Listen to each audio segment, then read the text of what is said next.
It's a great honor to be asked to be the commencement faculty speaker. I must confess that it came as a pleasant surprise to me. I was surprised because my time at Hampshire is scarcely longer than that of the graduating batch. Most of you, if I'm getting my math right, started in 2013. I joined Hampshire in 2011. I was a largely clueless transplant from across the Atlantic. Sitting in London, I had heard of this thing called a liberal arts college, and I had done my homework on Hampshire. But nothing had prepared me for the curious combination of farmlands and classrooms, of small, and frankly, if I think in Asian terms, minuscule towns of vast political and intellectual horizons. But the greatest surprise of all were you, the students. Your ability to craft your own path of inquiry, the ease with which you straddle and often transcend disciplinary boundaries, and your determination to follow your passion left me in awe. It still does.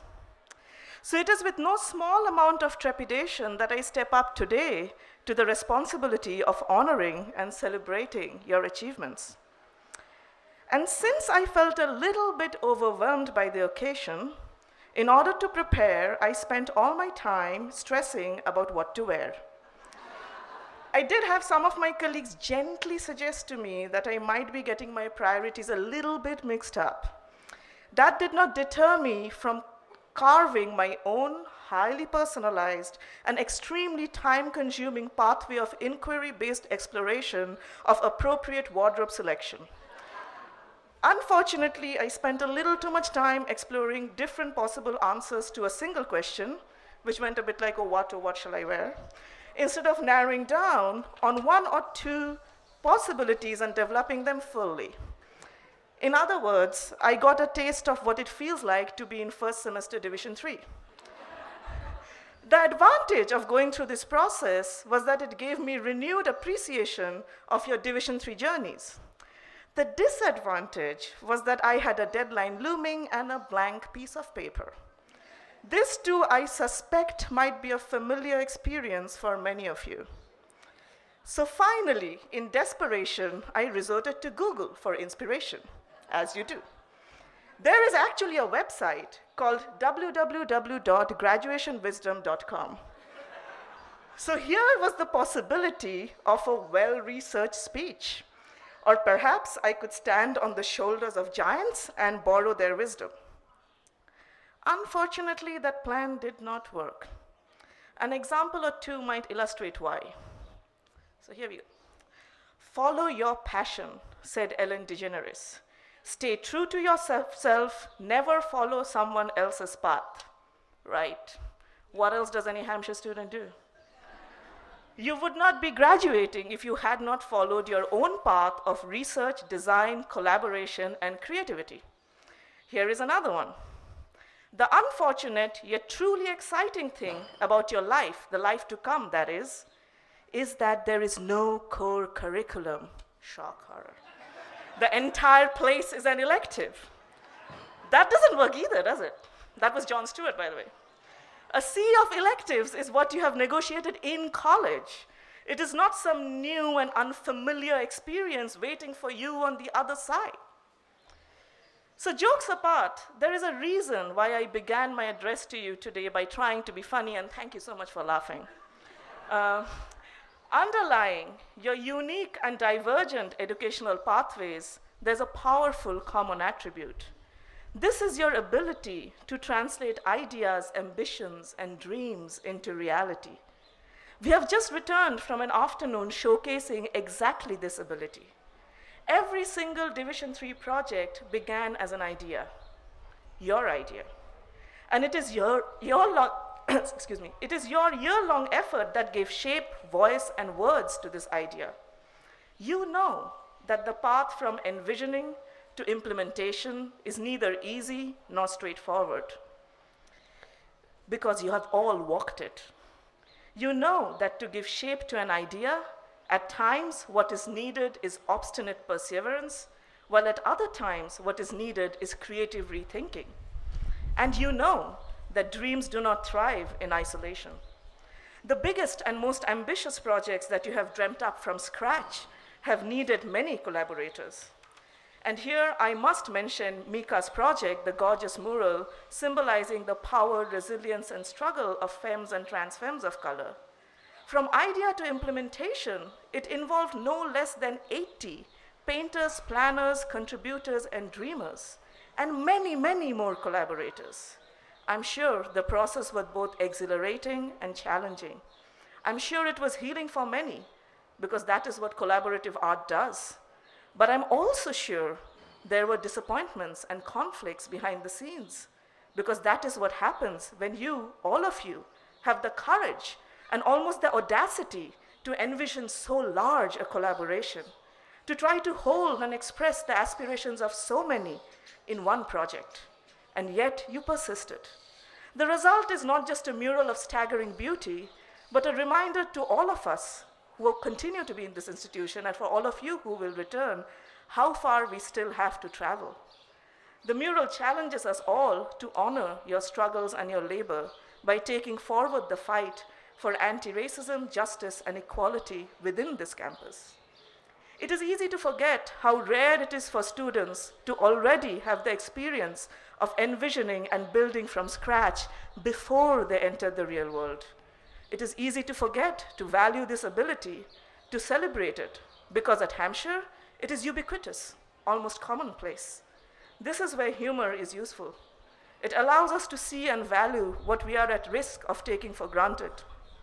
So dear students, as you graduate and step into the real world, as you focus on your future, do not forget to remember your past and remember what you have already achieved.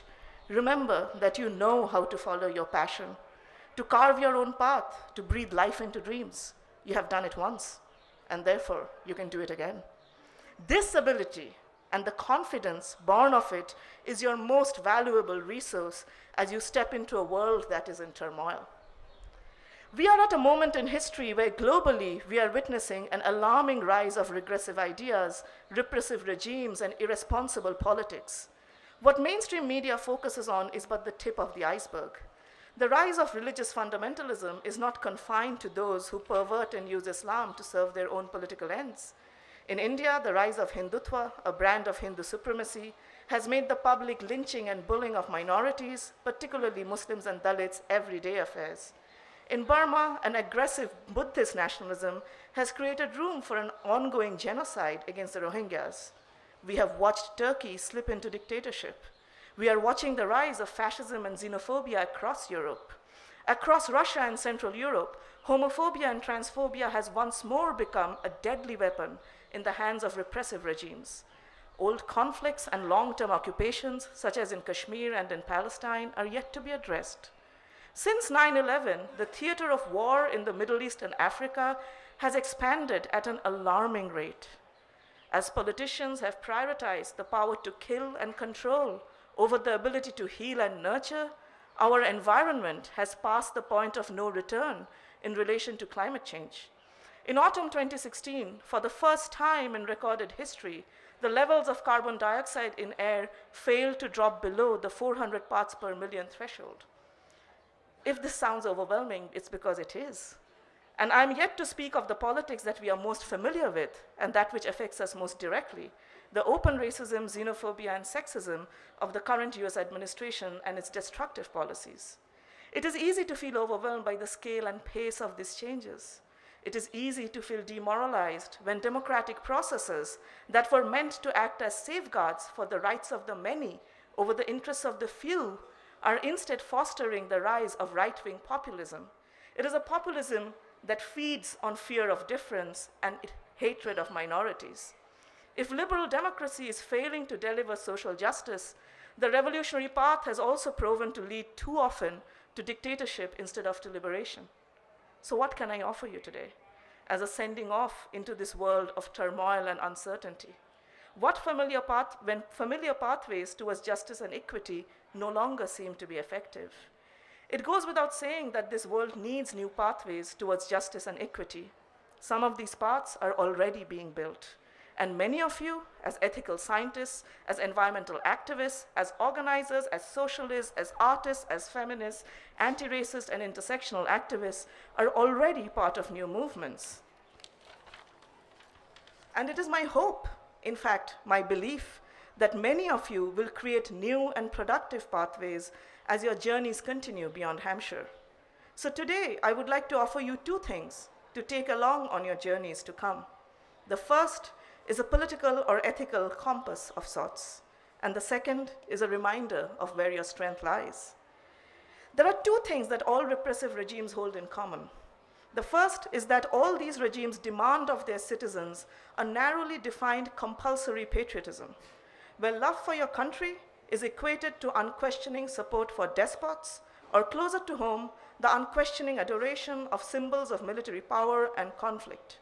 To resist this injunction, to insist that dissent is patriotic, to insist on the freedom to love your nation, your community, and your world according to your own convictions, is to challenge vested interests. These vested interests have created and they maintain this world of deep injustices and staggering inequality. This is an act of courage, and it often has consequences. Those who refuse to toe the line of vested interest, those who choose to speak truth to power, are often, if not always, attacked. Recent history at Hampshire has starkly illustrated this reality. The second thing that all repressive regimes hold in common is a disdain for higher education and critical thinking. Across the world, universities and colleges of liberal education are under attack. There is a reason for this. The ability to speak truth to power is often nurtured in these institutions. So here is my compass for those of you who believe that this world can and must change for the better. When you find yourself under attack by those older than you, those more numerous than you, those with greater resources than you, and especially if this includes elected officials reeling from charges of corruption and channels like Fox News, know that you're doing something right. If you want to change the destructive patterns this world seems to be stuck in, expect that attack and find the resilience to weather it. Wear it like a badge of honor. And this brings me to the end of my address today, to the promised reminder. The state of the world today should leave none of us in any doubt that a different world, a better world, is no longer a matter of ideological debates, but one of urgent necessity. However, to build a better world, we must first imagine it. And we must have the conviction and the ability to breathe life into our dreams. You already have this ability. So do not let anybody limit the scope of your dreams. Dream up projects and pathways that seem impossibly optimistic, that are ambitious in their scale, uncompromising in their dedication to social justice, however you choose to define it. Do not listen to our fears or our caution born of love, for we, your elders, have failed to prevent the making of a world that is unbearable in its injustices and greed. Instead, dream up the unmaking of the world as it is, and then just be yourselves. Be the dream builders that I know you already are. And project by project, pathway by pathway, may you rebuild this world in the image of your dreams of justice, beauty, peace, and equality. Thank you. And while you're at it, stay in touch. Stay in touch. I know I speak for all faculty when I say nothing gives us more joy and pride than to hear from you and to celebrate your achievements. You have in us cheerleaders and supporters for life. Thank you.